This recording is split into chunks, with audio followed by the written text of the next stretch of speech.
Come now to the central item of the performance. In the Bharatanatyam repertoire, the Varnam is the biggest gem, we say, of the repertoire. The Varnam is a work that has all the elements that make this dance form one of the greatest in the world. Dance, music, dance with rhythms, complexity of rhythms, poetry, the expression of emotions, the subtleties of rasa, or the aesthetics of the poetry. In fact, the Varnam is like everything thrown together into this one piece. The dancer has a challenge of not only expressing the lyrics of the song, the poetry of the song, but also the complex music of the Varnam. For those of you who may be watching a performance for the first time, there are three elements in the dance form. Nritta, which is pure dance. This is dance which is abstract, dance with no meaning attached to its movements. They're done for the sake of rhythm as well as for the sake of design. The body moves into abstract patterns, rhythms and designs, and they create an excitement for the dancer. Accompanied with the drum and sometimes accompanied with the vocal percussion, what I chant, as well as the musical notes. This pure dance is a very precise form, and the dancer has the challenge of working with rhythms in cross patterns, cross rhythm patterns, as well as syncopation in 3 different speeds. Then there is Nritya, which is dance with gestures, facial expression, body language, dance with the movements of eyes, the eyebrows, the different parts of the body to communicate ideas, to communicate narratives, to communicate symbols, to communicate metaphors, and most of all, to give to the audience an idea of the rasa or the aesthetic flavor of the poetry. In this nritya, the dancer has to understand not only the actual words which are being sung, but also the poetry, the metaphors that are involved.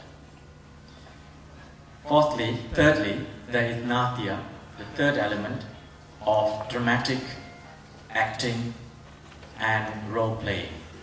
In Bharatanatyam, one dancer performs, so the same dancer has to take on several different roles and to act out, elaborating on a theme of the poetry.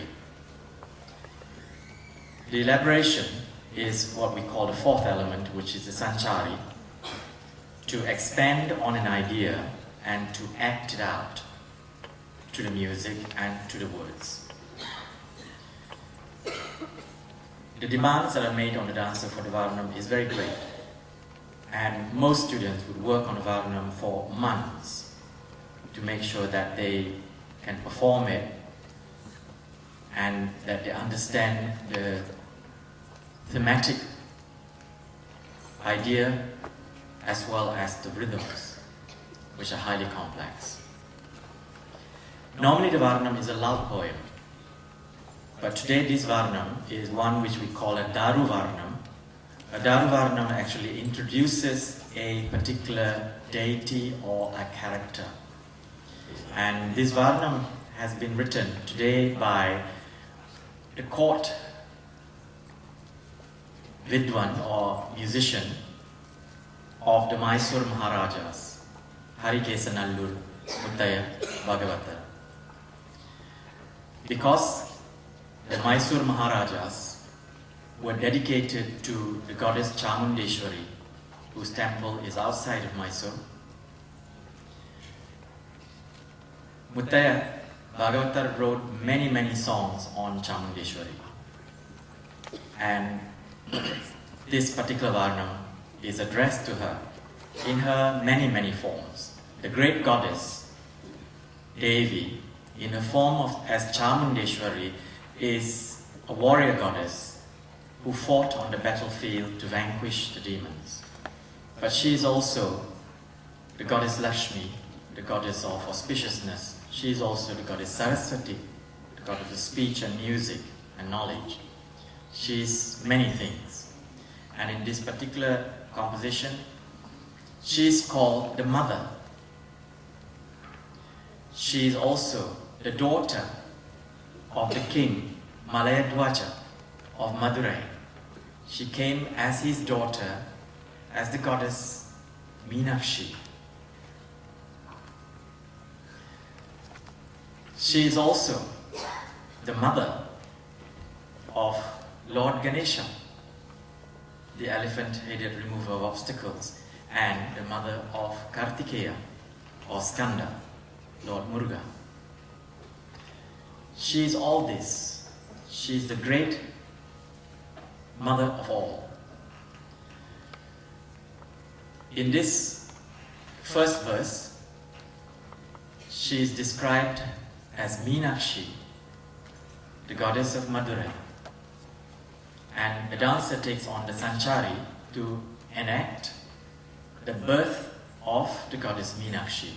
The word Meenakshi refers to the shape of her eyes, which are fish-shaped, a mark of beauty.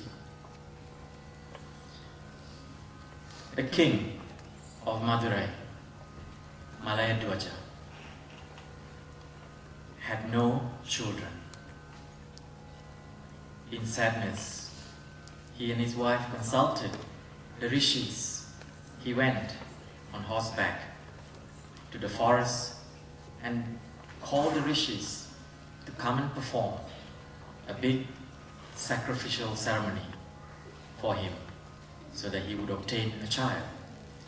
As the rishis chanted the sacred syllables, from the fire emerged a young infant, a girl.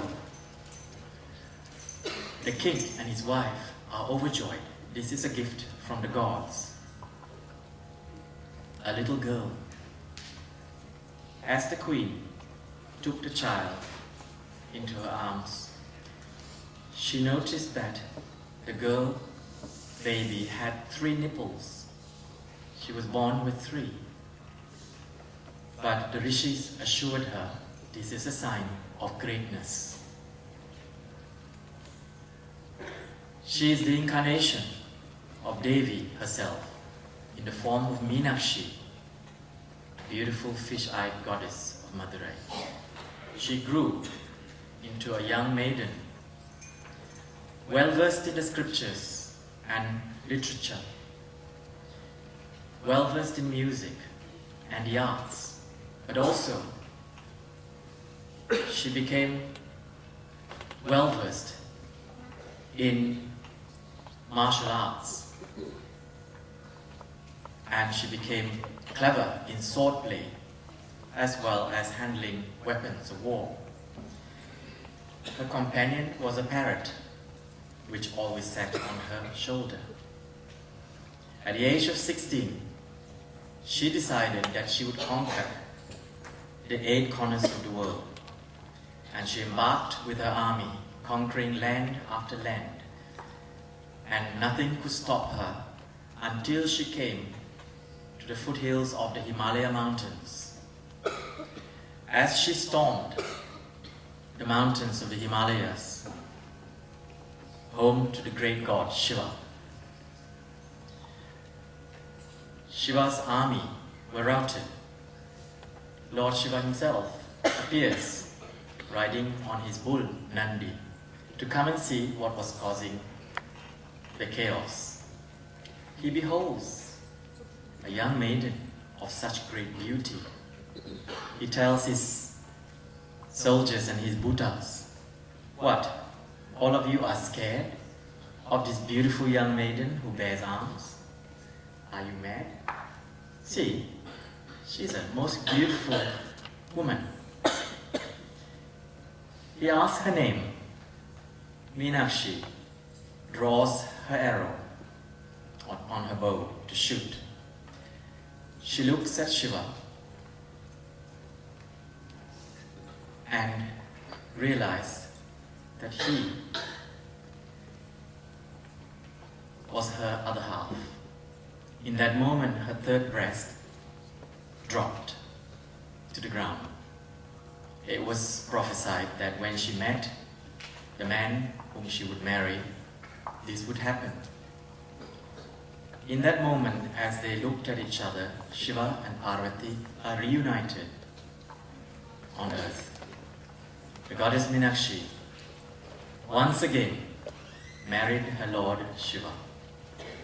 This is a tale of the great goddess of Madurai. In the second verse, the goddess is described as most beautiful, slim-waisted, like a lion's waist. Her waist is so slim that it only can fill one's hands. Beautiful breast, beautiful hair. She is Shankari, most gracious and auspicious. But she is also Chamundeshwari, the goddess who's on the battlefield wreaks havoc and fear. Chamundeshwari's role is to kill all the demons. She is the goddess Durga, the young goddess who also appeared from the fires of sacrifice. Once the gods had been vanquished by the asuras, the demons, who had taken over all the country and all the land, and they threatened to storm heaven. The gods met and they decided to perform a fire ceremony. Each god roared out their energy, their Shakti, into the fire, and as the gods threw out their voices into the fire, from the fire emerged the combination of all their energy in the form of the goddess Durga, young maiden bearing arms. She had 10 arms. Her mount was a lion. She took off onto the battleground with the demons. And there, Mahishasura, the terrible demon in the form of a buffalo, waged war with her. Seeing her, he mocked her and said, "You are but a young girl. Why don't you marry me instead of battle with me?" She warned him. Mahishasura took his big club and flung it at her. The goddess threw it away from her. Then she quaffed her drink of wine and taking her trident, slew the buffalo demon, Mahishasura. She, who is most powerful as the goddess Durga, Chamundeshwari. This tale of her battle with the demon Mahishasura is enshrined in the great work Devi Mahatmya. The dancer describes the goddess as patron of all the 64 arts. She is patron of music and all that is beautiful. She is the one who has blessed the Maharajas of Mysore and the composer of this song. She who is most auspicious, who has perfect rhythm and tala, and whose voice is like nectar of the bees.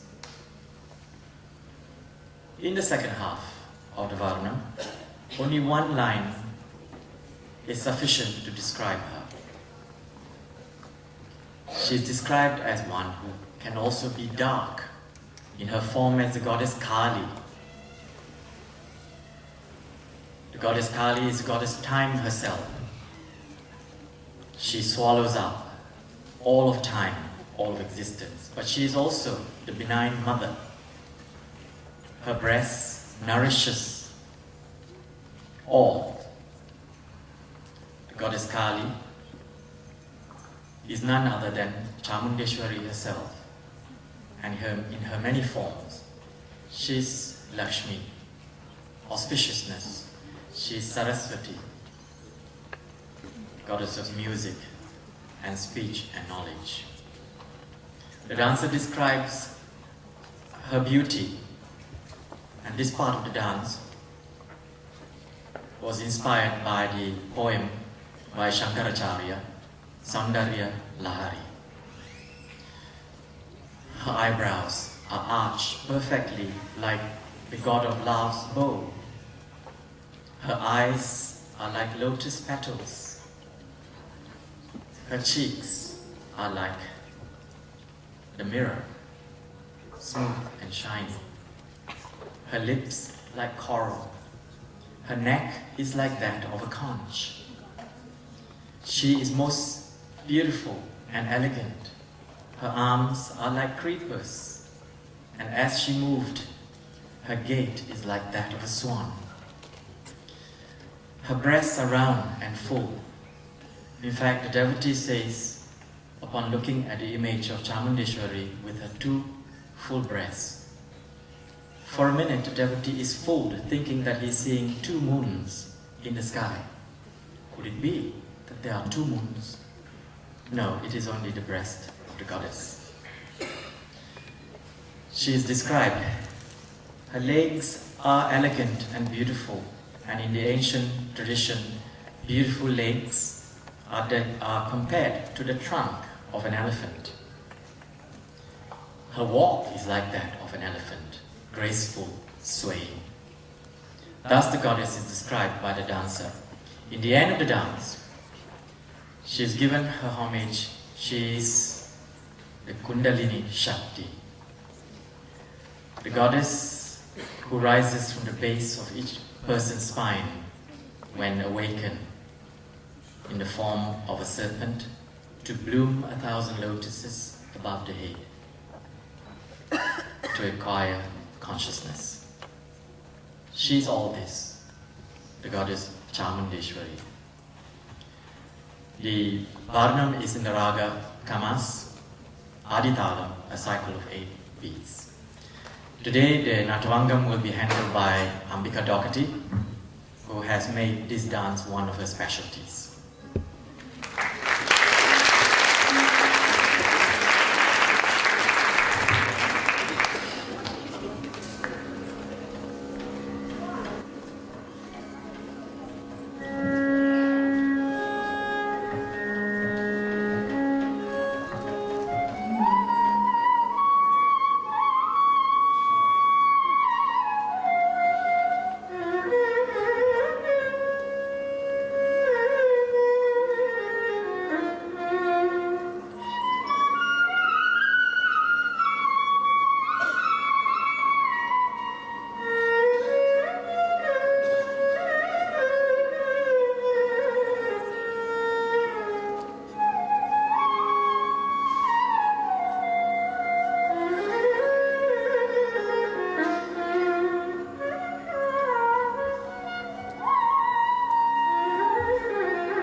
Mala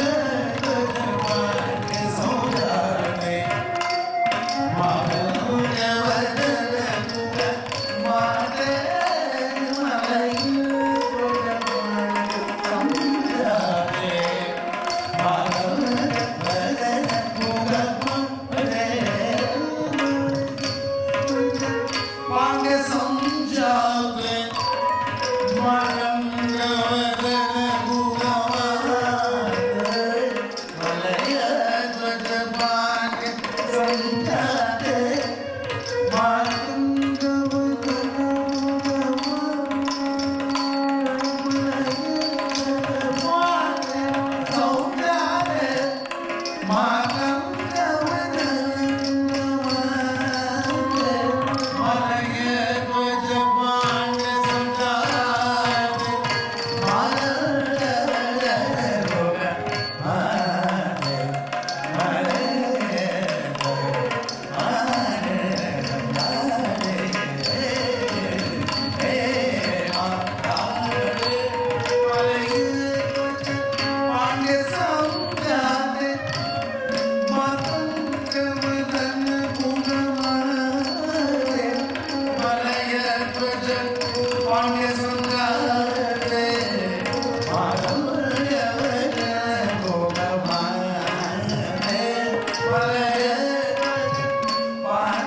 Thank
you.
Sashi